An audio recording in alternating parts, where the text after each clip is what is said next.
بسم الله الرحمن الرحيم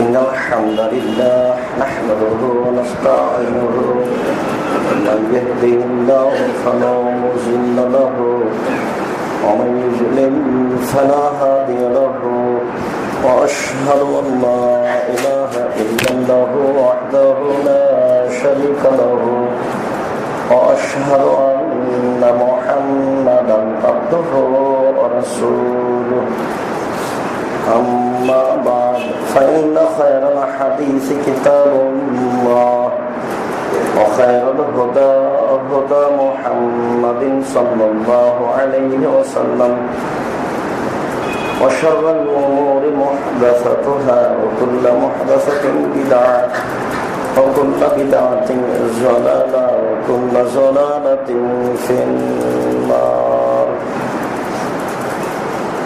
أعوذ بالله من الشيطان الرجيم.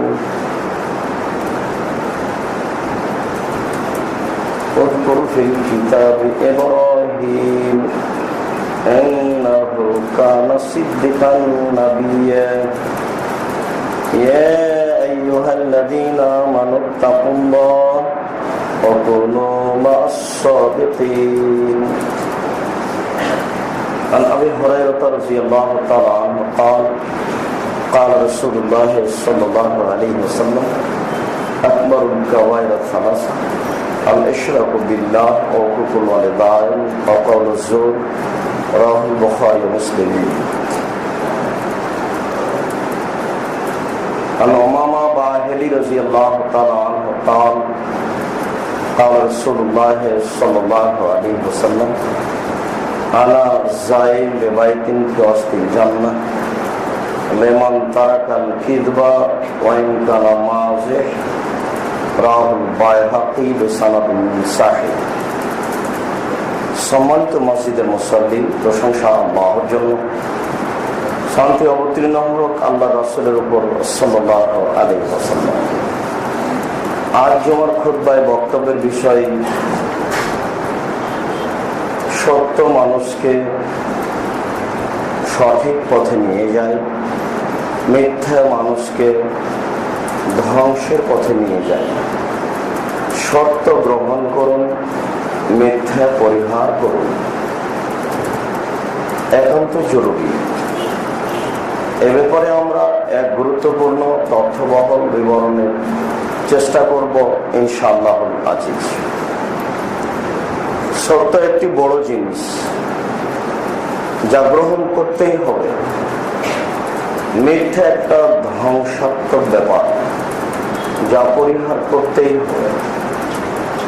আর মানুষই পারে এটা, মানুষের মধ্যে এই ক্ষমতা রয়েছে। এই ক্ষমতা দিয়ে আল্লাহ তাআলা মানুষকে সৃষ্টি করেছেন। আল্লাহ তাআলা বলছেন আমাদের নবীকে উযকুর ফিল কিতাবি ইব্রাহিম, আপনি কোরআন মাজিদে ইব্রাহিমকে পড়ে দেখুন। নিজের বিষয় পরিষ্কার করতে চাইলে, বিপদে পড়ে সত্যের উপরে টিকে থাকতে চাইলে, সত্যই যে সবকিছু এটা যদি আপনি দেখতে চান তাহলে আপনি ইব্রাহিমকে পড়ুন। আল্লাহ তাআলা আমাদের নবীকে বলছেন যে আপনি ইব্রাহিমকে জেনে দেখুন। ইন্নাহু কানা সিদ্দিকান নাবিয়্যা, তিনি ছিলেন সত্য নবী, তিনি ছিলেন কথায় অতীব সত্য, তিনি একজন নবী ছিলেন। তিনি তার জীবনে কোনো পরাশক্তির নিকটে মাথা নত করেননি। তিনি মিথ্যাকে কখনো আশ্রয় দেননি। যদিচ নবী হিসাবে তার নামেই আমরা তিনটা মিথ্যা কথা আছে বলে আমরা জানি, কিন্তু আল্লাহ খুব কঠোর ভাবে তার কথাকে পেশ করছেন যা অন্যান্য নবীর ব্যাপারে পেশ করেননি। আমরা সবাই জানি যে তাকে বলা হয়েছিল এটা কে করেছে, তিনি বলেছিলেন ওই যে বড় মূর্তি কুড়াল ঘরে ঘুরে আছে তাকেই বলেন। তাকে বলা হয়েছিল যে চলো যে মেলা বাজারে যায়, তিনি বলেছিলেন আমাকে ভালো লাগে না, তখন তিনি সুস্থ মানুষ। তাকে বলা হয়েছিল এই মেয়েটা কে, তিনি বলেছিলেন এটা আমার বোন, অথচ তিনি তার স্ত্রী ছিলেন। তবে কথাগুলো ঘুরিয়ে দেখলে তিনটেই সত্য আছে। তিনি পরক্ষণে বলছেন যে দেখো সারা, এই মাটির উপরে মাত্র দুজন মুসলমান, আমি আর তুমি, এই হিসেবে দিনই বোন। আর এই কাজ কে করেছে? তাদের বিশ্বাস ছিল মূর্তি কিছু করতে পারে, তো মূর্তি যদি করতেই পারে তো করে দেখাও দেখি। এই বিশ্বাসটাকে ভেঙে দেওয়ার তার ইচ্ছে ছিল। তিনি মূলত মিথ্যের আশ্রয় নেন। আমাকে ভালো লাগে না, আমি নিজেকে অসুস্থ বোধ করছি, পরিস্থিতিতেই তিনি নিজেকে এ বলে প্রকাশ করেছেন যে এদেরকে বোকা বানাতে হলে একটা সময় খুঁজে বের করতে হবে, সেটাই এখন। যদিচ রাসূল সাল্লাল্লাহু আলাইহি ওয়াসাল্লাম বলেছেন ইরাখাস ফি সালাতা, তিনটি ব্যাপারে রাসূল মিথ্যা বলার অনুমতি দিয়েছেন। তার একটি হচ্ছে আল হারব, যুদ্ধক্ষেত্রে। যুদ্ধক্ষেত্রে মানুষ মিথ্যার আশ্রয় নিতে পারে। হাদিসুর রাজুলে ইমরাতাহু, মানুষ তার স্ত্রীকে কন্ট্রোল করার জন্য, আয়ত্তে আনার জন্য মিথ্যার আশ্রয় নিতে পারে। হাদিসুল মারাতে যাওজাহা, স্ত্রীও তার স্বামীকে নিজের আয়ত্তে নিয়ে আসার জন্য মিথ্যার আশ্রয় নিয়ে তাকে একটা ভালো পথে নিয়ে আসতে পারে। তবে অবশ্যই তা ভালোই অনুমোদন হতে পারে, মন্দ নয়। তাহলে পরস্পরের জন্য দুইটা, এই দুইটা মিলে একটা। আর ওটা হচ্ছে যুদ্ধক্ষেত্রে। আর একটা হলো ইসলাহ বাইনান নাস, মানুষের মধ্যে সমাধান টানার জন্য। মানুষ যারা সমাধান টানবে, সমাধান নিয়ে আসতে চায়, তারা মিথ্যার আশ্রয় নিতে পারে। মনে করছে যে আমি এইভাবে বললে দুইজনই ঘায়েল হয়ে যাবে, তখন পরিবেশটা সহজ হবে। রাসূল সাল্লাল্লাহু আলাইহি ওয়াসাল্লাম এই তিন স্থানে অনুমতি দিয়েছেন। এরপরেও আল্লাহ তাআলা আমাদের নবীকে বলছেন যে আপনি যদি সত্য দেখতে চান তাহলে ইব্রাহিমকে পড়ুন। তিনি ছিলেন সত্য মানুষ, কথাই তিনি বড় সত্যবাদী ছিলেন। তিনি একজন নবী। আল্লাহ তাআলা কঠোরভাবে তীব্র নিন্দা করে বলছেন, ওয়াল্লাহু লা ইয়াহদি মান হুয়া মুসরিফুন কাযযাব, নিশ্চয়ই যারা মিথ্যুক সীমা লঙ্ঘনকারী, আল্লাহ তাদের সঠিক পথ দেখান না। আপনার জীবনে যদি কোনো জায়গায় চালচলনে, কথাবার্তায়, ব্যবসা বাণিজ্যের জীবনে, কাজকর্মে মিথ্যা থেকে যায়, তাহলে সঠিক পথ পাওয়া কঠিন আছে। অনেক চেষ্টা করি, হয় না কেন? কোথাও ত্রুটি বিরাজ করছে। আল্লাহ তাআলা বলছেন যে সীমালঙ্ঘনকারী মিথ্যাবাদীকে আল্লাহ তাআলা সঠিক পথ দেখান না। ভালো পথে চলার জন্য, ভালো হওয়ার জন্য অনেক ত্যাগ করতে হয়, তার একটা মিথ্যা। আল্লাহ তাআলা বলছেন, ইয়া আইয়ুহাল্লাযীনা আমানুত্তাকুল্লাহ, হে বিশ্বাসীগণ তোমরা আল্লাহকে ভয় করো। ওয়াকুনু মা'আস সাদিকিন, আর সত্যবাদীদের অন্তর্ভুক্ত হও। বহু মানুষ পৃথিবীতে অন্যায়ের মোকাবেলায় দাঁড়িয়ে সত্য বলেছে, কোনদিন তারা পরাস্ত হয়নি, পরিস্থিতি তাদেরকে নত করতে পারেনি। বহু দৃষ্টান্ত আছে আপনার সামনে, বহু আছে। আল্লাহ তাআলা ও কথাই বলছেন যে সত্যবাদীদের অন্তর্ভুক্ত হও আর আল্লাহকে ভয় করো। আল্লাহ তাআলা বলছেন যে অকুর কুল, হে নবী আপনি বলুন। এবার আল্লাহ তাআলা আমাদের নবীকে বলতে বলছেন। আমাদের নবীকে বলেছেন আল্লাহ যে এখন মদিনা থেকে মক্কায় চলে আসেন। একদিন এলাকা ত্যাগ করে চলে গেছিলেন, মক্কায় এখন আসেন। এই কথা আল্লাহ আগে আমাদের নবীকে বলে দিচ্ছেন। পরিস্থিতির খাতিরে মুসা আলাইহিস সালাম অপারগতা প্রকাশ করেছিলেন, তখন আল্লাহ বলেছিলেন যে দুর্বল হচ্ছেন কেন, এইভাবে আসেন। আল্লাহ বললেন যে আপনাকে যেতে হবে ফেরাউনের কাছে। ইযহাবা ইলা ফেরাউন, দুই ভাই যাও ফেরাউনের কাছে। ওয়াকুলা লাহু ক্বালান লায়িনা, ফেরাউনের নিকটে গিয়ে নরম ভাষায় কথা বলতে হবে। আদেশ করছেন আল্লাহ মুসা আলাইহিস সালামকে। মুসা আলাইহিস সালাম খুব রাগী মানুষ, খুব প্রস্তুত সব সময়। আল্লাহ তাআলা মুসা আলাইহিস সালামকে বলছেন যে নরম ভাষায় কথা বলতে হবে। আল্লাহ খুব ভালোভাবে জানেন ফেরাউন পৃথিবীতে সবচেয়ে বড় বদ মানুষ, ফেরাউন মুসার কথা গ্রহণ করবে না। এরপরে বলছেন নরম ভাষায় কথা বলতে হবে। ইযহাবা ইলা ফেরাউন ওয়া কুলা লাহু ক্বালান লায়িনা, দুই ভাই ফেরাউনের কাছে যাও এবং নরম ভাষায় কথা বলো। তখন মুসা আলাইহিস সালাম বলছেন আমার কথায় দুর্বলতা আছে, জড়তা আছে, আমি স্পষ্ট কথা বলতে পারি না। তখন আল্লাহ তাআলা বলছেন আচ্ছা ঠিক আছে, এই দোয়া মুখে বলতে থাকেন। রব্বি ইশরাহ লি সাদরি ওয়া ইয়াসসির লি আমরি ওয়াহলুল উকদাতাম মিন লিসানি ইয়াফকাহু কওলি। এই দোয়ার শেষ বাক্যটি হচ্ছে আমার মুখের যে জড়তা রয়েছে সেটা প্রকাশ করে দেন, খুলে দেন।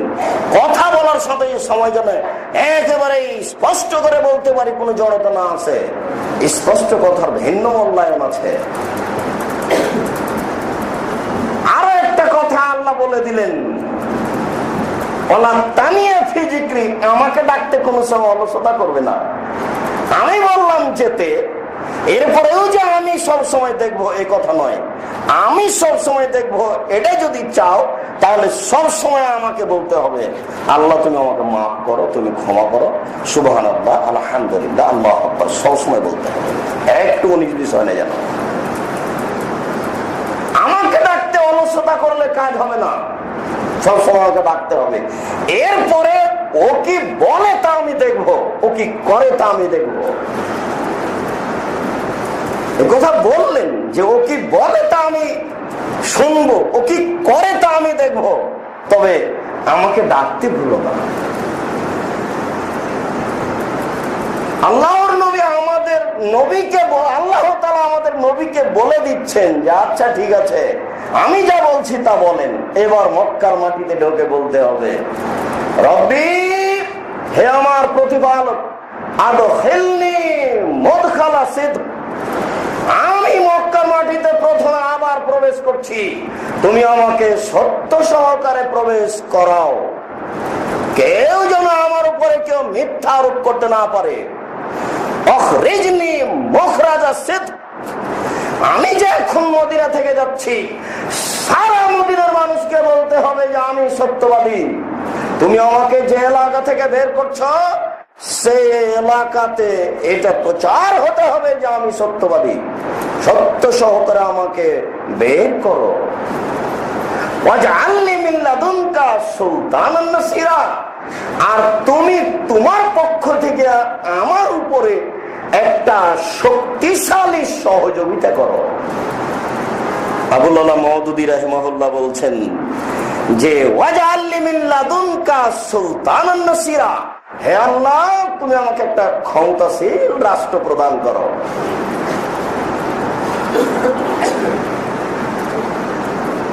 আমাদের নবী মুহাম্মদ সাল্লাল্লাহু আলাইহি সাল্লাম বলছেন আদখিলনি মুদখালা সিদক, সত্য সহকারে আমাকে প্রবেশ করাও। কোন মানুষ যেন আমার উপরে মিথ্যা আরোপ করতে না পারে। জাতিকে আমি সত্য দিয়ে ঘাল করব। কোন সময় যদি আপনার পিছনে মিথ্যার দুর্বলতাকে চাল চলনা, আপনার কথা মানুষ গ্রহণ করবে না। কথার প্রতিক্রিয়ার জন্য এটা জরুরি। যেখান থেকে আমি বের হচ্ছি সেখানে আমি সত্যবাদী কথা ছড়াতে হবে। এই দুইটার পরে তৃতীয় আমি বলছি, আল্লাহ ওয়াজআলনি মিন লাদুনকা সুলতানান নাসীরা, তুমি আমাকে একটা শক্তিশালী সাহায্য দান করো, আমি যেন কাজে সফলতা আনতে পারি। যদি সময়ে শক্তির প্রয়োজন হয় তাহলে তুমি আমাকে দান করিও। এই কথা বলার পরে আল্লাহ তাআলা বলছেন, আচ্ছা ঠিক আছে, আরো বলেন। অকুল, আপনি আরো বলুন। জাল হক, এসেছে সত্য, ওয়াজাকাল বাতিল, চলে গেছে মিথ্যে। এখন তো আপনার কাছে মিথ্যে নেই, আপনি কেন এত বিপদে পড়লেন?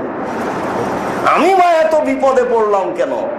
এখন তো সত্য আছে উপস্থিত, মিথ্যে চলে গেছে। নিশ্চয় মিথ্যে চিরদিন মিথ্যে, কোনদিন সত্য হতে পারে না। মিথ্যে মিথ্যে, অগ্রহণীয় কথা ও কর্ম চিরদিন অগ্রহণীয়, কোনদিন সে সত্যতা লাভ করতে পারে না। আব্দুল্লাহ ইবনে মাসউদ রাদিয়াল্লাহু তাআলা আনহু বলেন, রাসূল সাল্লাল্লাহু আলাইহি ওয়াসাল্লাম বলেছেন, আলাইকুম বিসিদক, তোমাদের উপরে সত্য জরুরি, সবাইকে সত্য গ্রহণ করতে হবে। তোমাদের উপরে সত্য জরুরি। আলাইকুম বিসিদক ফাইন্নাস সিদকা ইয়াহদি ইলাল বিররি, নিশ্চয় সত্য মানুষকে নেকির পথ দেখায়। ওয়াল বিররু ইয়াহদি ইলাল জান্নাহ, নেকি মানুষকে জান্নাতে নিয়ে যায়। সত্য মানুষকে নেকির পথ দেখায়, নেকি মানুষকে জান্নাতে নিয়ে যায়। লা ইয়াজালুর রাজুলু ইয়াসদুকু ওয়া ইয়াতহাররা সিদকা, মানুষ যখন সর্বদা সত্য বলতে চায়, সর্বদা সত্য বলার চেষ্টা করে, ইউক্তাবু ইনদাল্লাহি সিদ্দীকান, তখন তাকে আল্লাহর নিকটে সত্যবাদী বলেই লেখা হয়। খুব সুন্দর কথা না?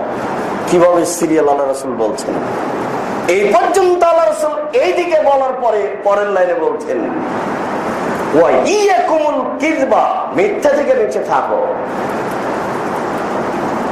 ফাইনাল কিযবা ইহদি ইলাল ফুজুর, নিশ্চয় মিথ্যা পাপের দিকে টেনে নিয়ে যায়। ওয়াইনাল ফুজুরা ইহদি ইলান নার, আর পাপই মানুষকে জাহান্নামে নিয়ে যায়।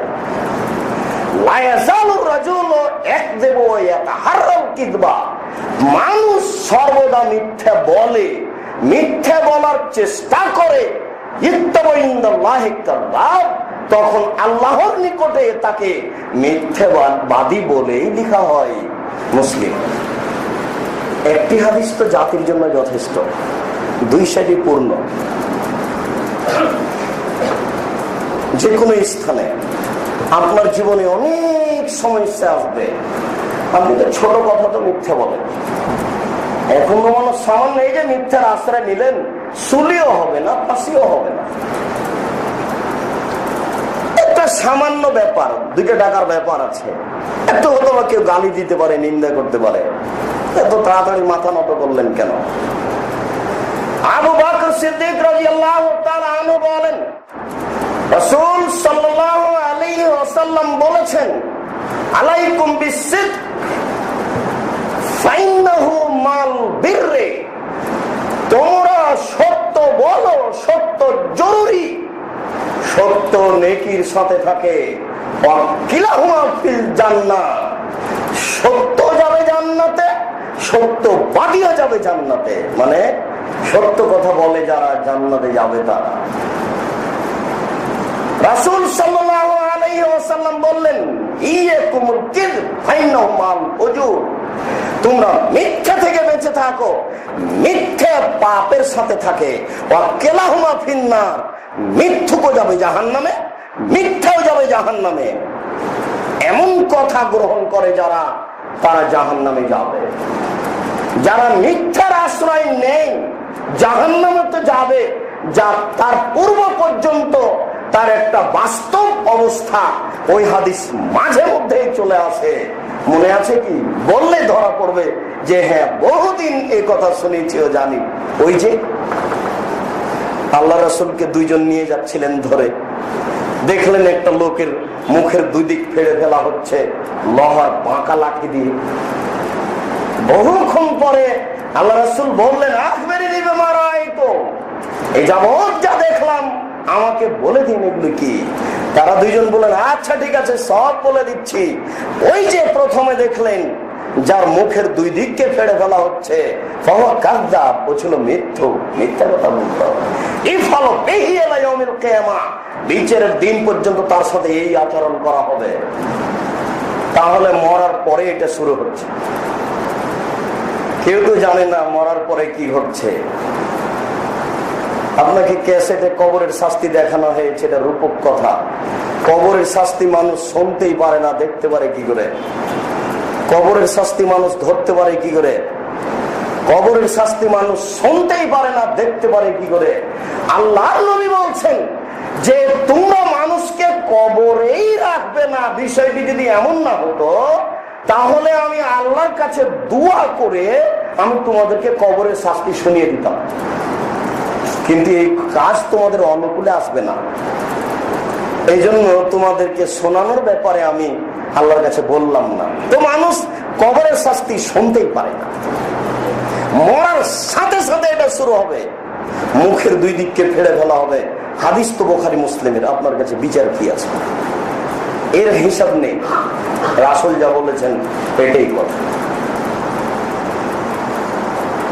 আবু হুরায়রা রাদিয়াল্লাহু তাআলা আনহু বলেন, রাসূল সাল্লাল্লাহু আলাইহি ওয়াসাল্লাম বলেছেন, আকবারুল কাবায়ের সালাসা, সবচেয়ে বড় পাপ তিনটি। এক নাম্বার বড় পাপ হচ্ছে আল ইশরাকু বিল্লাহ, আল্লাহর সাথে শিরক করা। দুই, উকুকুল ওয়ালিদাইন, পিতামাতার অবাধ্য চলা। তিন, কাউলুজ জুরে, মিথ্যা কথা বলা। পাপের সিরিয়ালে 3 নাম্বার পাপ হচ্ছে মিথ্যা কথা বলা। অনেক বড় পাপ আছে, বড় পাপের সিরিয়ালে 3 নাম্বার হচ্ছে মিথ্যা কথা বলা। রাসূল সাল্লাল্লাহু আলাইহি সাল্লাম বলছেন যে ইয়াকুমুল জান্নাহ ফাইনা জান্নাহ আকদাবুল হাদিস, তোমরা ধারণা থেকে বেঁচে থাকো। ধারণাই হচ্ছে সবচেয়ে বড় মিথ্যা। ধারণাও মিথ্যা, ধারণা দিয়েও মানুষের ক্ষতি হয়, এটাও মিথ্যা। আবু হুরায়রা রাদিয়াল্লাহু তাআলা আনহু বলেন, রাসূল সাল্লাল্লাহু আলাইহি ওয়াসাল্লাম বলেছেন, মান কানা দাল ওয়াজহাইনে ফিদ দুনিয়া, যে ব্যক্তি দুনিয়াতে সত্য মিথ্যার আশ্রয় নেবে, কানা লাহু ইয়াউমাল কিয়ামাহ লিসানানি মিন নারিন, তাহলে বিচার মাঠে তার 2টি জিহ্বা হবে আগুনের। মিথ্যের আশ্রয় নিলে জিহ্বা মুখে 2টা হবে, 2টাই আগুনের বানানো হবে। দেখেন বিষয়টি খুব কঠিন। মিথ্যার আশ্রয় নিবে যারা দুনিয়াতে, তার কিয়ামতের মাঠে 2টি আগুনের জিহ্বা হবে। কিভাবে কথা বলবে আল্লাহ ভালো জানেন, তাকে তো কথা বলতেই হবে, কেননা আল্লাহর মুখামুখি সমাতে তাকেই কথা বলতে হবে। আল্লাহ রাসূল বলেছেন, লা ইয়াজুলু কাদামা বানি আদম হাত্তা ইসলাম খামস, 5টা জিনিস জিজ্ঞাসা করার পূর্বে আদম সন্তানের পাকে নড়াচড়া করতে দেওয়া হবে না। তাহলে মুখামুখি কথা হবে, যেখানে কোনো দোভাষী থাকবে না, যেখানে কোনো অন্তরাল থাকবে না, সেখানে এই 2টা জীবের মাধ্যমে কথা বলতে হবে যারা মিথ্যার আশ্রয় নিয়েছে। উমামা বাহিনী রাদিয়াল্লাহু তাআলা আনহু বলেন, রাসূল সাল্লাল্লাহু আলাইহি ওয়াসাল্লাম বলেছেন, আনা যাইন বেবাইতিন ফি ওয়াসতিল জান্নাহ, আমি জান্নাতের মাঝামাঝিতে একটা ঘর নিয়ে দেওয়ার ব্যাপারে জিম্মেদার। খুতবার সব অংশ ভুলে গেলে এই অংশটা ভুলবেন না। রাসূল সাল্লাল্লাহু আলাইহি ওয়াসাল্লাম বলেন, আমি জান্নাতের মাঝামাঝিতে একটা ঘর নিয়ে দেওয়ার ব্যাপারে জিম্মেদার। আমি নিয়ে দিবই যে কোনো মূল্যে। লেমান, কার জন্য? তারা কাল কাজে বাজে মিথ্যা ত্যাগ করেছে, ওয়াইন কানা মাজেহান, মজাক করে হলেও। তাহলে একজনকে বলা যাবে না যে তোর কলমটা কে নিয়েছে? ও নিজে নিয়ে, আমি নিনি, আল্লাহর কসম আমি কলমটা নিনি। সাধারণ কথা তো মিথ্যে ত্যাগ করতে হবে, সাধারণ কথা তো মিথ্যে ত্যাগ করতে হবে। পরের বাক্য পর্যন্ত আল্লাহ রাসূল বললেন যে মজাক করে হলেও, এক বাড়িতে আল্লাহ রাসূল বসে আছেন, তো একটা মা একটা বাচ্চাকে ডাকছে, বাবু আসো তোমাকে এই জিনিস দিব। আল্লাহ রাসূল বলছেন, এই শোনো, তুমি বাচ্চাকে যেটা দেওয়ার জন্য ডেকেছো সেটা কি তুমি দিবে? তোমার হাতে আছে? আল্লাহ রাসূল, আমার হাতে আছে, সেটা আমি দিব। দেখো, যদি এমনটা হয়ে থাকে যে তুমি এমনিতে ডাকছো, তাহলে এটা প্রতারণা, এভাবে ডাকবা। রাসূল সাল্লাল্লাহু আলাইহি ওয়াসাল্লাম বলছেন, আনা যাইমুন বিবাইতিন ফি ওয়াসতিল জান্নাহ, আমি জান্নাতের মাঝামাঝিতে একটা ঘর নিয়ে দেওয়ার ব্যাপারে জিম্মেদার। লিমান তারাকাল কিযবা ওয়া ইন কানা মাযিহান, যে ব্যক্তি মিথ্যাকে ত্যাগ করবে মজাক করে হলেও। মসজিদের সকল মুসল্লির নিকটে বিষয়টি জোরালোভাবে পেশ করতে চাই, আপনি ভাবুন, এবং জীবনের যেটা ঘটে গেছে গেছে, এর জন্য ক্ষমা চাইতে হবে। বাকি সময়টুকু সত্যের উপরে থাকার প্রাণপণে চেষ্টা করি। আল্লাহ কবুল করুন। আল্লাহুম্মা আমিন। আল্লাহুম্মা সাল্লি আলাইহি, আল্লাহুম্মা বারিক আলাইহি। আলহামদুলিল্লাহি ওয়াহদা, ওয়াসসালাতু ওয়াসসালামু আলা মান লা নাবিয়্যা বা'দা। উবাদা ইবনে সামিত রাদিয়াল্লাহু তাআলা আনহু বলেন, রাসূল সাল্লাল্লাহু আলাইহি ওয়াসাল্লাম বলেছেন, ইজমানু লি সিত্তান মিন আনফুসিকুম আযমান লাকুমুল জান্নাহ, 6টা জিনিসের জিম্মেদারি গ্রহণ করো, আমি তোমাদের জন্য জান্নাতের জিম্মেদারি নিলাম। তখন একটা ছিল, এবার বেড়ে আরো 5টা বেড়ে 6টায় হয়ে গেল। মানে জীবনের মানুষের অনেক পরিস্থিতি আছে, সেই জন্য এই কথা বলা হচ্ছে। রাসূল সাল্লাল্লাহু আলাইহি সাল্লাম বলেন, তোমরা 6টা জিনিসের জিম্মেদারি গ্রহণ করো, আমি তোমাদেরকে জান্নাতে নিয়ে যাওয়ার জিম্মেদারি নিলাম। 1, ওয়াসতাকু ইযা হাদাসতুম, কথা বললে সত্য বলো। সমাজ এমনিতেই ঠিক হয়ে যাবে, এত মিথ্যে কথার আশ্রয় কেন? আর এমনিতেই বহুদিন থেকে জানি যে 3 শ্রেণীর মানুষের সাথে আল্লাহ কথা বলবেন না কিয়ামতের মাঠে। তার এক শ্রেণী হচ্ছে মিথ্যুক দায়িত্বশীল। এটা খুব কঠিন। দায়িত্বশীল মিথ্যুক হলে সমাজ বিপদে পড়ে। আর এখানে রাসূল সাল্লাল্লাহু আলাইহি সাল্লাম বলছেন যে ওয়াসতাকু ইযা হাদাসতুম, কথা বললে সত্য বলো। 2, ওয়াফু ইযা ওয়াদতুম, মানুষের সাথে ওয়াদা করলে পূরণ করো। ওয়াদা বিষয়টা একটা সামাজিক ব্যাপার, সময়ে সময়ে মানুষের প্রয়োজন হয়ে যায়। পারিবারিক ভাবে, আর্থিক ভাবে, লেনদেনে এটা খুব জরুরি চলে আসে। এই জন্য আল্লাহ রাসূল এটা কঠোর ভাবে পেশ করছেন, মানুষের সাথে ওয়াদা করে থাকলে তা পূরণ করো। 3, আমানত রাখা হলে তা সময়ে প্রদান করো। আমানত রাখা হলে তা সময়ে প্রদান করো। এই কথাটুকু আবার বলবো ইনশাআল্লাহ। এখন এই পর্যন্ত যে আল্লাহ রাসূল বললেন তোমাদের নিকটে আমানত রাখা হলে তা সময়ে প্রদান করো। 4, ওয়াহফাজু ফুরুজাকুম, লজ্জা স্থানকে হেফাজতে রাখো। এখন খুব কঠিন, আরো যত দিন যাবে এটা তত কঠিন হয়ে যাবে। 5, গুযু আবসারাকুম, চক্ষু নিচু রাখো। নারী পুরুষ সবাই, এটা আরো কঠিন। সমাজ এখন যে অবস্থায় আছে আরো একটা দুর্বল অবস্থায় চলে যাবে। আপনার জন্য সামাজিক অবস্থা যে কত কঠিন, ইমানের জন্য সামাজিক অবস্থা যে কত কঠিন, তা আপনি ইমান টিকে রাখতে চাইলে বুঝতে পারবেন। 5, রাসূল সাল্লাল্লাহু আলাইহি সাল্লাম বললেন চক্ষু নিচু রাখো। 6, অকুফ আইদিয়াকুম, নিজের কথা ও কর্ম হাতকে কন্ট্রোলে রাখো। ইচ্ছা হলে মুখ ব্যবহার করতে পাবেন না, ইচ্ছা হলে হাত ব্যবহার করতে পাবেন না। ইচ্ছা হলে মুখ এবং হাত ব্যবহার করবেন, এটা মুসলমানের কাজ নয়। লাইসা সাদিদ বিশুরা, আছাড় দিয়ে ফেলে দিতে পারলে মানুষ শক্তিশালী হয় না। রাগের সময় যে নিজেকে ধরে রাখতে পারে সে হচ্ছে শক্তিশালী। আছাড় দিয়ে ফেলে দিতে পারলে মানুষ শক্তিশালী হয় না, রাগের সময় যে নিজেকে ধরে রাখতে পারে সে হচ্ছে শক্তিশালী। 6 নম্বর আল্লাহ রাসূল বললেন, তুমি তোমার হাতকে মুখকে তোমার কন্ট্রোলে রাখো। এই 6টি জিনিসের জিম্মেদারি গ্রহণ করো, আমি তোমাদের জান্নাতে নিয়ে যাওয়ার জন্য জিম্মেদারি নিলাম। সাহাল ইবনে সাদ রাদিয়াল্লাহু তাআলা আনহু বলেন, রাসূল সাল্লাল্লাহু আলাইহি ওয়াসাল্লাম বলেছেন, মাইয়াজমান লি মা বাইনা লাইহি ওয়া মা বাইনা রিজলাইহি আজমাল্লাহুল জান্নাহ। কেউ যদি 2টা জিনিসের জিম্মেদারি নিতে পারে, আমি মুহাম্মদ সাল্লাল্লাহু আলাইহি সাল্লাম তাকে জান্নাতে নিয়ে যাওয়ার জন্য জিম্মেদারি নিলাম।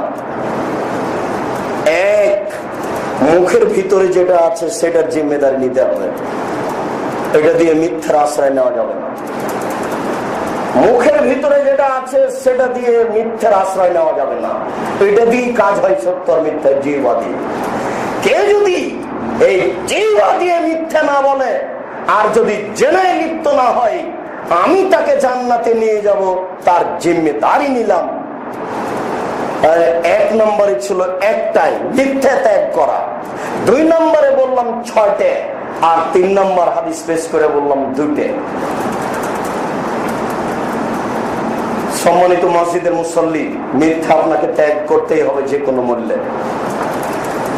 মিথ্যা আপনাকে পরিহার করতে হবে যে কোনো মূল্যে। মিথ্যা আপনাকে ধ্বংসের পথে নিয়ে যাবে, এটাই ঠিক।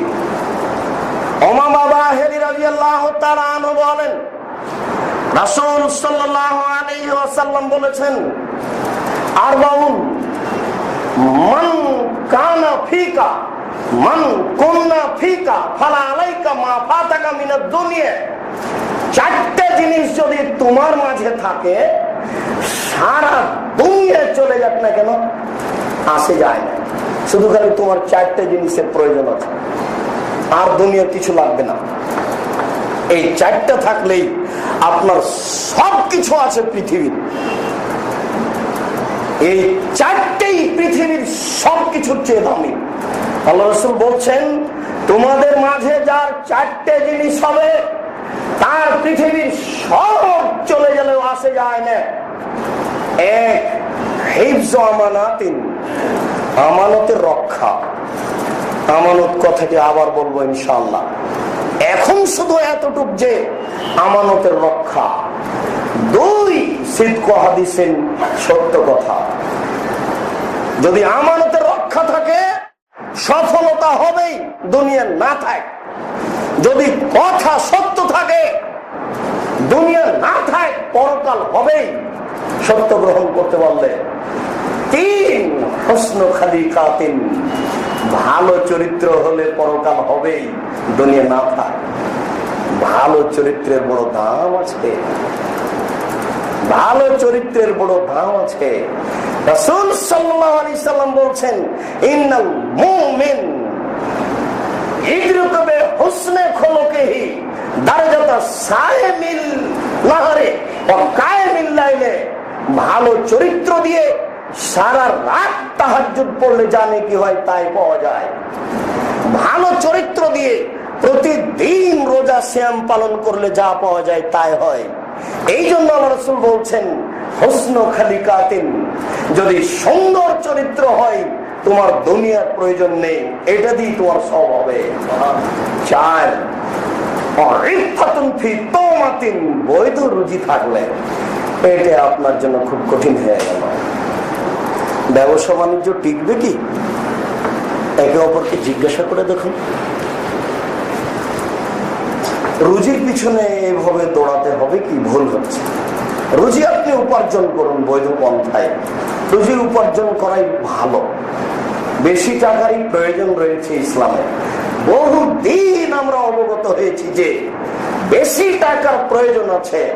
টাকার যে ইসলামের প্রয়োজন আছে, রাসূলের চলে না, তা আপনার চলবে কি করে? টাকা ছাড়া রাসূলের চলে না। আবু যায়েদ সরজি একজন ঐতিহাসিক সাহিত্যিক, খুব বড় পণ্ডিত, বলছে যে আল্লাহ আছে কথা যদি আমি না জানতাম তাহলে আমি বলতাম যে টাকাই আল্লাহ, টাকাকে আমি আল্লাহ বলতাম। তার মানে টাকা ছাড়া দুনিয়া চলে না। কেউ এমনিতে একটা টাকা দিবে না, রিক্সায় চললে 10টা টাকা লাগে। তাহলে টাকার একটা ব্যাপার আছে জরুরি সমাজে, রাসূলের চলে না টাকা ছাড়া। আয়েশা রাদিয়াল্লাহু তাআলা আনহা বললেন, আল্লাহ রাসূল, একটা লোক এসেছে সিরিয়া থেকে কাপড় বিক্রি করতে, আমরা একটা লুঙ্গি বাকি নিই না, কাপড় একটা বাকি নিই, সময়ে তাকে টাকা দিব। আল্লাহ রাসূল একজনকে পাঠালেন, যাও দেখো সে বাকি দিবে কিনা। তো কোন একজন সাহাবী বললেন যে আল্লাহ রাসূল একটা জিনিস বাকি চাচ্ছে, দিবেন কি কাপড়? তখন লোকটা বলছে, ও টাকাটি মেরে খাওয়ার বুদ্ধি। রাসূলকে তো কাপড় দিলেন না, দিল না লোকটা। আপনারা আবু দাউদ বর্ণিত সহিহ হাদিস, বাইহাকি বর্ণিত সহিহ, রাসূলকে কাপড় দেওয়া হয়নি। আল্লাহ রাসূল বললেন যে আমি দুনিয়াতে সবচেয়ে সত্যবাদী আমানতদার। যেহেতু লোকটা চিনে না, কাজেই তাকে দাম দিবে এটা আশা করা যায় না, রাসূল কিছু মনে করলেন না।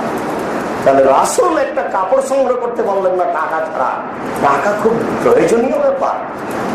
রাসূল সাল্লাল্লাহু আলাইহি সাল্লাম বলছেন যে 4টা জিনিস আছে, যা পরকাল আছে তার, দুনিয়া আছে তার, সারা পৃথিবী চলে যায় 4টা জিনিস থাকতে হবে। 1, হিফজ আমানাতিন, আমানতের রক্ষা। 2, সিদক হাদিসিন, সত্য কথা। 3, হুসন খালিকাতিন, ভালো চরিত্র। 4, ইফাতুন ফি তুমাতিন, বৈধ রুজি। বৈধ রুজি খুব জরুরি। বৈধ রুজির নেই মনে হয়, সেজন্য কাজ হচ্ছে না। এত দোয়া করি, কত বলি, কাজ হয় না, ব্যাপারটা বুঝতে পারি না।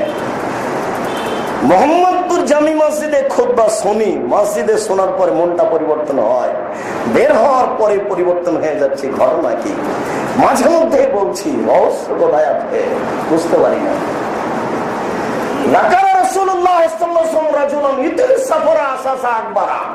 একটা লোকের কথা আল্লাহ রাসূল আলোচনা করলেন, যে লোকটা সফরে আছে, ঠিক মতো গোসল করেনি, চিরুনি করেনি, মাথার চুল এলোমেলো, পায়ের মধ্যে বিপদে পড়ে হাত তুলে আল্লাহর দরবারে প্রার্থনা করছে। বিপদে পড়লে হাত তুলে দোয়া করতে হয়, ছেলে মেয়ের জন্য হাত তুলে দোয়া করতে হয়, কবরস্থানে গিয়ে হাত তুলে দোয়া করতে হয়, কবরের শাস্তিকে লক্ষ্য করে হাত তুলে দোয়া করতে হয়, যুদ্ধক্ষেত্রে হাত তুলে দোয়া করতে হয়, সূর্যগ্রহণে চন্দ্রগ্রহণে হাত তুলে দোয়া করতে হয়, কাবা ঘর দেখে হাত তুলে দোয়া করতে হয়, আপনার ওই সাফা পাহাড়ে উঠে হাত তুলে দোয়া করতে হয়, মারওয়া পাহাড়ে উঠে হাত তুলে দোয়া করতে হয়, আরাফার মাঠে হাত তুলে দোয়া করতে হয়, মুজদালিফার মাঠে হাত তুলে দোয়া করতে হয়, পরের 2 দিন পাথর নিক্ষেপ করে হাত তুলে দোয়া করতে হয়। বিপদে পড়ে লোকটা হাত তুলে দোয়া করছে, রব্বি হে আমার প্রতিপালক, আমি বড় বিপদগামী। তখন আল্লাহ রাসূল বলছেন, দুঃখিত, মাতামু হারাম, তার খাদ্য আছে হারাম, মাশরাবু হারাম, তার পানি আছে হারাম, মালবাসু হারাম, তার পোশাক আছে হারাম, গুজিয়া বিল হারামে, তার জীবিকা নির্বাহ হারাম। আল্লাহ ইস্তাজাবু লাহু, তার দোয়া কি করে কবুল হতে পারে? হবে না, যে কাজ হবে না। আপনি একটা নীতির মধ্যে আছেন, আপনি মুসলিম, আপনি একটা নীতির মধ্যে আছেন, আপনি মুসলিম, আপনি কারাগারে আছেন। জেলখানাতে যে ব্যক্তি আছে সে বুঝলো কারাগার, আমি একদিনও বুঝলাম না। অথচ আল্লাহর নবী বলছেন যে দুনিয়া সিজনুল মুমিন, দুনিয়া হচ্ছে মুমিনের জন্য কারাগার।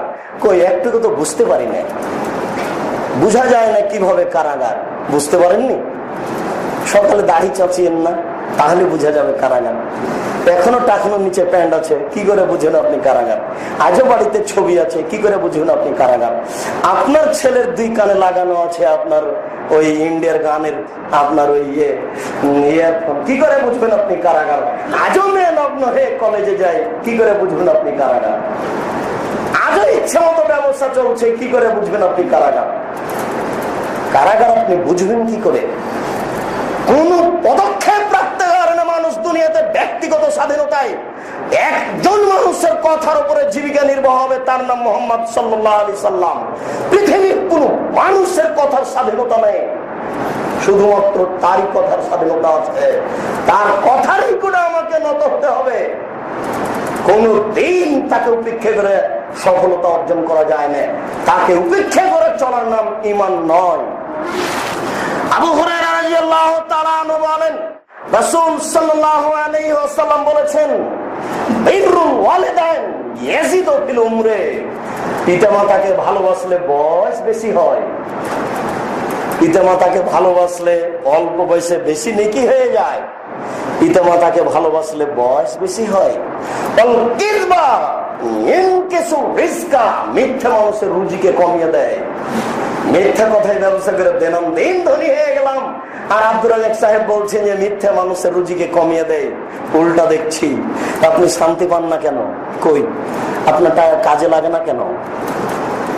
রাসূল সাল্লাল্লাহু আলাইহি সাল্লাম বলছেন, অবশ্যই মিথ্যা মানুষের রুজিকে কমিয়ে দেয়। অবশ্যই মিথ্যা মানুষের রুজিকে কমিয়ে দেয়। অবশ্যই মিথ্যা মানুষের রুজিকে কমিয়ে দেয়। আল্লাহ রাসূল বলেছেন মিথ্যা মানুষের রুজিকে কমিয়ে দেয়, অতএব কমিয়ে দেয়। এটাই চূড়ান্ত, এর বিকল্প কোনো পথ নেই। কাজা, দোয়া দিয়ে সিদ্ধান্ত পরিবর্তন করা যায়।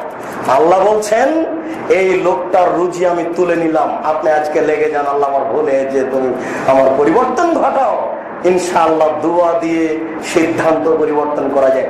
দোয়া দিয়ে আল্লাহর সিদ্ধান্ত পরিবর্তন করা যায়। দোয়া দিয়ে আল্লাহর সিদ্ধান্ত পরিবর্তন করা যায়, এ কথা আল্লাহর নবী বলছেন। দোয়া দিয়ে আল্লাহর সিদ্ধান্ত পরিবর্তন করা যায়, এ কথা আল্লাহর নবী বলছেন। বাস্তব দেখবেন, আল্লাহ তাআলা বলছেন, ইউনূস যদি মাছের পেটে না বলতো লা ইলাহা ইল্লা আনতা সুবহানাকা ইন্নী কুনতু মিনাজ জালিমিন, আমি কিয়ামত পর্যন্ত ইউনূসকে মাছের পেটে রেখে দিতাম। তাহলে দোয়া দিয়ে সিদ্ধান্ত পরিবর্তন হয়, এই কথা আল্লাহ রাসূল বলছেন। মসজিদের মুসল্লি, আপনাকে আবার ফিরে আসতে বলছি, আপনি দোয়া দিয়ে সিদ্ধান্ত পরিবর্তন করে নেওয়ার চেষ্টা করুন। আল্লাহুম্মা ইন্নী আউযু বিকা মিন জাহাদিল বালায়ে ওয়া দারকিস সাকায়ে ওয়া সুইল কাযায়ে ওয়া সামাতাতিল আদা। এই দোয়া আপনি সিজদায় পড়তে শিখুন, আপনি সালামের পূর্বে পড়তে শিখুন। দোয়া দিয়ে সিদ্ধান্ত আল্লাহর পরিবর্তন করতেই হবে যে কোনো মূল্যে। তিনি দয়া নিয়ে অপেক্ষামান আছেন। তিনি প্রত্যেক দিন সকালে ভোর রাত্রে 1টা-2টার দিকে প্রথম আকাশে নেমে এসে বলেন, মাইয়াদউনি ফাস্তাজিবা লাহু, যে আমাকে ডাকে আমি তার ডাকে সাড়া দিব। মাইয়াদউনি মাইয়াসালুনি ফাউতিয়াহু, যে আমার কাছে চাই, যে যা চাই আমি তাকে তাই দিব। মাইয়াস্তাগফিরুনি ফাগফির লাহু, যে আমার কাছে ক্ষমা ভিক্ষা চাই আমি তাকে ক্ষমা করে দিব। আবু হুরায়রা রাদিয়াল্লাহু তাআলা আনহু বলেন, রাসূল সাল্লাল্লাহু আলাইহি ওয়াসাল্লাম বললেন, জিজ্ঞাসার উত্তরে রাসূলকে জিজ্ঞাসা করা হলো, মান খায়রুন নাসে, আল্লাহ রাসূল বলেন তো সবচেয়ে ভালো মানুষ কে? আল্লাহ রাসূল বলেন তো সবচেয়ে ভালো মানুষ কে? তখন আল্লাহ রাসূল বলছেন যে জুল কালবিল মাহমুম ওয়াল লিসানিস সাদিক। মাহমুম অন্তর যার, কথা সত্য যার, সেই হচ্ছে সবচেয়ে ভালো মানুষ। মাহমুম অন্তর যার, কথা সত্য যার, সেই হচ্ছে ভালো মানুষ। তো সাহাবীগণ বলছেন যে নারিফু সিদকাল লিসান আল লিসান সাদিক, কথাই সত্য, এ কথা তো ভালো বুঝি, কিন্তু মাহমুমুল কালব এ আরবি যে বুঝতে পারলাম না, এটা কি? আমরা তো বুঝি যে যে সত্য কথা বলে সে সত্যবাদী, কিন্তু ওই যে বললেন যে মাহমুমুল কালব, এই কথা যে বুঝতে পারলাম না, এটা কি? তখন আল্লাহ রাসূল বলছেন, আর তাকিও নাকিও, স্বচ্ছ মানুষ যে, পরিষ্কার পরেজগার যে, স্বচ্ছ যে, সেই হচ্ছে সত্যবাদী, সেই হচ্ছে সবচেয়ে ভালো মানুষ। এখনো বুঝতে পারলাম না স্বচ্ছ কি, এবার স্পষ্ট হয়ে যাচ্ছে।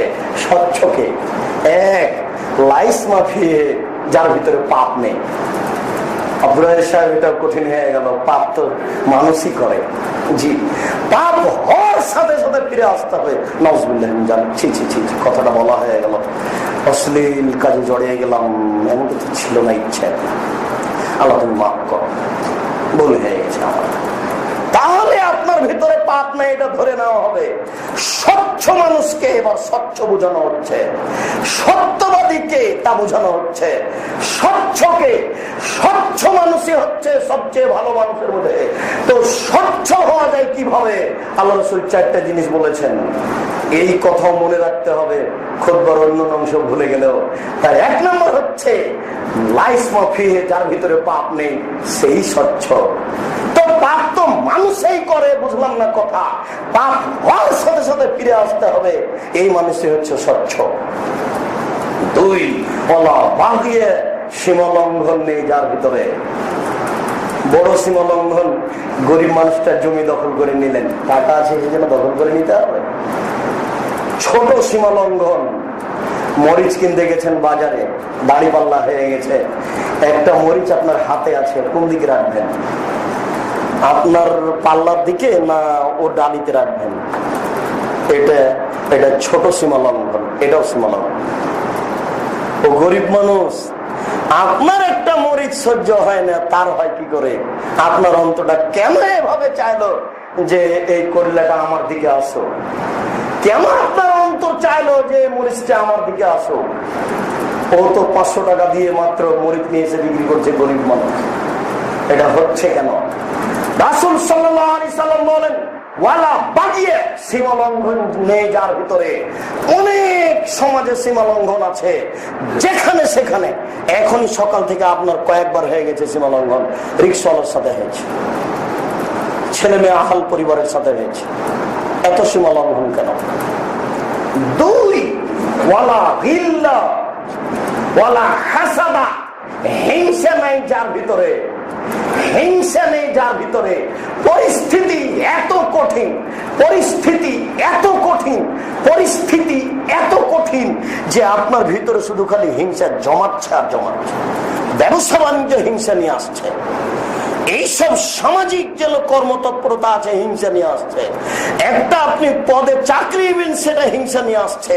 প্রতিটা কর্মই শুধু হিংসাটা নিয়ে আসছে। যার ভিতরে হিংসা আছে সে স্বচ্ছ মানুষ নয়। 4, ওয়ালা গিল্লা, যার ভিতরে আমানতদারি নেই সে স্বচ্ছ মানুষ নেই। অনেকক্ষণ থেকে বলছিলাম, আমানত যার ভিতরে আছে সেই ভালো মানুষ। এই কথাটা বুঝাতে হবে। আমার ভিতরে আমানতদারির ক্ষতি কি? আপনার ভিতরে আমানতদারি কি আছে? আমরা বুঝি গ্রাম্য সর্দার যিনি টাকা মেরেছেন তিনি আমানত নষ্ট করলেন, এটাই বুঝি। আমরা বুঝি প্রিন্সিপাল যিনি টাকা ছেলেদের মেরেছে সেটা আমানত নষ্ট করলো, এটাই বুঝি। আমরা বুঝি দায় দায়িত্ব পালন করে পয়সা মেরে খেয়েছে তারা আমানত নষ্ট করেছে, এটাই বুঝি। আপনাকে একটা ছোট আমানত দেখাচ্ছি। আপনার ছেলে মেয়ে আপনার আমানত, আপনার স্ত্রী আপনার আমানত, আপনার স্ত্রী আপনার আমানত। এটা রক্ষা করতে হবে। কিভাবে রক্ষা করবেন? এটার কি পদ্ধতি জানা আছে? আপনার একবারে ঘরে চলে আসলাম, সমাজ থাক, প্রিন্সিপাল থাক, আপনার ঘরে চলে আসলাম। আপনার ঘরে ঢুকে বলছি আপনার স্ত্রী আপনার আমানত, এটা রক্ষা করা যায় কিভাবে? বহুদিন অবগত, এরপরেও মনে নেই। এক, আমানত রক্ষা হবে কিভাবে? যে মানের খাচ্ছ সে মানের খাও। 2, যে মানের পড়ছো সে মানের পড়াও। 3, অলা তুকাব্বে, কখনো কটু কথা বলো না। স্ত্রী কটু কথা শোনার মানুষ নয়। 4, অলা তদ্রে বলা লজে, মুখের উপরে মারো না, মারা লাগতেও পারে, মুখের উপরে মারো না। 5, অলা কাতরখা ইল্লা ফিল বাইত, তুমি তোমার বাড়ি ছাড়া তাকে কোথাও থাকতে যেতে দিও না। আপনি আমানত নষ্ট করেন, নিজের ঘরে আপনি চলে আসেন ফিরে, স্ত্রী আপনার আমানত। কিভাবে রক্ষা করবেন তা আল্লাহ রাসূল বলে দিলেন। এই 5টি জিম্মেদারি আমানত রক্ষা করা যায়, এইভাবে রক্ষা করতে হবে। এই 5টিকে উপেক্ষা করে আমানত রক্ষা করা যায় না। আপনার ঘরে থেকে এখন কথা বলছি। 2, আপনার ছেলে মেয়ে আপনার আমানত। কোথায় দেখতে যাবেন প্রিন্সিপাল সাহেব কি করেছেন? নিজের ঘরে নিজের ছেলে মেয়ে আমানত। আব্দুর রাজ্জাক সাহেব, ছেলে মেয়ের আমানতটা কিভাবে বাস্তবায়ন করব? আল্লাহ রাসূল বলছেন যে আনফিক আলা এওয়ালিক আলা ইয়ালিকা মিন তাওলিক, তোমার পরিবারের উপরে, ছেলে মেয়ের উপরে খরচ করো। এই খরচ করে আমানত রক্ষা করা যায়। এক। দুই, ওয়ালা তারফা আলা আসাকা আদাবান মিন আহলিক, তুমি তোমার পরিবারের উপরে থেকে শিষ্টাচারের লাঠি উঠিয়ে নিও না। ছেলে মেয়ের উপরে লাঠির প্রয়োজন আছে। আপনি তো দুর্বল মানুষ, আপনি বলছেন আব্বু কি লাগবে? আমি একটা এই পুতুল চাই। আব্বু কি লাগবে? আমি একটু বাজারে যেতে চাচ্ছি। এটি কি আমানত রক্ষা হবে? মাগরিবের পরে ছেলে বাইরে থাকতে পারে না। যদি থাকে, পিতা আমানতদার নন, পিতা আমানতই বুঝে না, পিতা বিবাহ করাই ঠিক হয়নি। রাসূল বারবার বলছেন যোগ্যতা না থাকলে বিবাহ করো না, বারবার বলছেন যোগ্যতা না থাকলে বিবাহ করো না। বিবাহের নাম যোগ্যতার নাম বিবাহ। ক্ষমতা আগে অর্জন করতে হবে। প্রায় 10টার পরে ছেলে মেয়ে বাহির থেকে চলে আসলো অযোগ্য পিতে, তার বিবাহ করে ঠিক হয়নি, সে তার ছেলে মেয়ের আমানত কি রক্ষা করতে পারে? অসম্ভব হতে পারে না। রক্ষার ব্যাপারে তিনি বলছেন ওয়াকিফুন ফিল্লাহ, তুমি তোমার পরিবারকে, ছেলে মেয়েকে আল্লাহর ভয় দেখাও। বারবার রাসূল বলছেন তুমি তোমার ছেলে মেয়েকে আল্লাহর ভয় দেখাও। বাপই বুঝে না আল্লাহর ভয় কাকে বলে, ছেলে মেয়েকে কিভাবে আল্লাহর ভয় দেখাবে? কি করে ছেলে মেয়ের আমানত রক্ষা করতে পারে? সম্মানিত মসজিদের মুসল্লি, আমরা অনুরোধ করে বলছি বিষয়টি আপনি বুঝুন। আমানত রক্ষা করতে গিয়ে আপনার কাছে দুইটা জিনিসের কথা বলেছি। রাসূল সাল্লাল্লাহু আলাইহি ওয়াসাল্লাম বলছিলেন স্বচ্ছ পরিষ্কার, স্বচ্ছ মানুষকে, সত্যবাদীকে, স্বচ্ছ মানুষকে চারটি কাজ করতে পারলে মানুষ স্বচ্ছ হতে পারে। এক, পাপ নেই যা। দুই, সীমালঙ্ঘন নেই যা। তিন, হিংসা নেই যা। চার, আমানতের খেয়ানত নেই যা। আজকের আলোচনার এই শেষের অংশে আপনার স্ত্রী, আপনার ছেলে মেয়েকে আপনার কাছে আমানত বলে, বড় আমানত বলে উল্লেখ করলাম। আপনি এইটুকু রক্ষা করলে মন্দর জন্য বাইরে যেতে হবে না, জাতি এমনিতেই ঠিক হয়ে যাবে। আপনার উপরে এই জাতি, আপনার ছেলে মেয়ে, পরিবার নির্ভর করে। এই জন্য রাসূল বলছেন যে প্রত্যেক মানুষই একাত্মতা তাওহীদের উপরে জন্ম নিয়েছে। পিতামাতা যেমন হয়, ছেলে মেয়ে তেমন ভাবে গড়ে উঠে। এই হাদিসে আল্লাহ রাসূল বলছেন পিতামাতা যদি ইহুদি হয়, ছেলে মেয়ে ইহুদি হবে। পিতামাতা যদি খ্রিস্টান হয়, ছেলে মেয়ে খ্রিস্টান হবে। পিতামাতা যদি আগুন পূজক হয়, ছেলে মেয়ে আগুন পূজকই হবে। পিতামাতা যেমন হবে, ছেলে মেয়ে তেমন হবে। রাজশাহী চাঁপাইনবাবগঞ্জে একটা কথা আছে, সঙ্গ দোষে লোহা ভাসে। সঙ্গ দোষে লোহা ভাসে। লোহা এমনিতেই ভাসবে না, আর একটার সাথে লাগিয়ে দিলে ওটা ভাসবে। তাহলে ছেলে মেয়ে এটা হয়েছে আপনার কারণে হয়েছে। আপনি সঙ্গ, আপনাকে ফিরে আসতে হবে। মাজলিসের সকল মুসল্লির নিকটে আমরা আন্তরিকভাবে অনুরোধ করে বলছি, গত জুমার কথাটি ভুল হয়েছে মনে হয়, আপনি বুঝতে পারেননি ঈমান কাকে বলে। আপনি সত্যতার মাধ্যমে ঈমান ফিরিয়ে আনতে পারেন। গত জুমা থেকে নিয়ে এই পর্যন্ত অনেক অন্যায় হলো কেন? তাহলে ঈমানের ত্রুটি আছে। আজ থেকে সত্য গ্রহণ করার জন্য অনুরোধ করছি এবং ওই দুয়ারটি বারবার বলার জন্য বলছি, হে অন্তরের পরিবর্তনকারী, তুমি আমার অন্তরকে তোমার আনুগত্যের উপরে রাখো।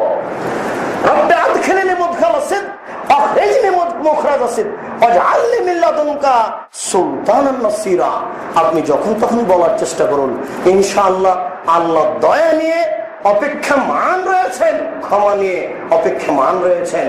আপনাকে আল্লাহ আপনার প্রতি দয়া করবে। এরপরে বলছি প্রতিপালক, আমরা তো মানুষ, বুঝতে পারি না কোথায় যে কি হচ্ছে।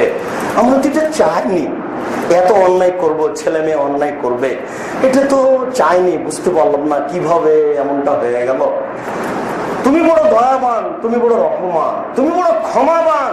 তোমার বড় রহমতের আশাধারী হয়ে বলছি, তোমার বড় ক্ষমার আশাধারী হয়ে বলছি, রব্বিগফির ওয়ারহাম আনতা খায়রুর রাহিমিন, রব্বিগফির ওয়ারহাম আনতা খায়রুর রাহিমিন, রব্বিগফির ওয়ারহাম আনতা খায়রুর রাহিমিন। প্রতিপালক তুমি ক্ষমা করো, তুমি একটু দয়া করো। প্রতিপালক তুমি ক্ষমা করো, তুমি একটু দয়া করো। তুমি বড় দয়াবান, তুমি বড় রহমান, আমি বড় গুনাহগার, আমি বড় অপরাধী। তোমার দরবারে দয়া ভিক্ষা চাই, তোমার দরবারে ক্ষমা ভিক্ষা চাই। আমি বুঝতে পারলাম না, আমি তো এমন কোনোদিন চাইনি, কেন আমার অবস্থা এমন হলো? তুমি আমার প্রতি একটু দয়া করো। আমি বড় ক্ষতিগ্রস্ত, তুমি বড় দয়াবান। আমি বড় ক্ষতিগ্রস্ত, তুমি বড় দয়াবান। তুমি আমার প্রতি একটু দয়া করো। প্রতিপালক, তোমার দরবারে বিশেষ দয়া প্রার্থনা করে বলছি, আমাদের যারা মারা গেছে তুমি তাদের কবরের শাস্তি মাফ করো। আমরা যারা অসুস্থ তুমি তাদের আরোগ্য দান করো। আমরা যারা বেঁচে আছি তুমি তাদেরকে তোমার রাসূলের পদ্ধতি অনুযায়ী চলার তৌফিক দান করো। আমাদের ভুল ত্রুটি মাফ করে দিয়ে তুমি আমাদের কবুল করো। তুমি আমাদেরকে স্বচ্ছ হয়ে চলার তৌফিক দান করো। এই দাবি, এই দেওয়া তোমার দরবারে রেখে আজকের জুমার খুতবা এখানে শেষ করলাম। সাল্লাল্লাহু আলাইহি ওয়াসাল্লাম।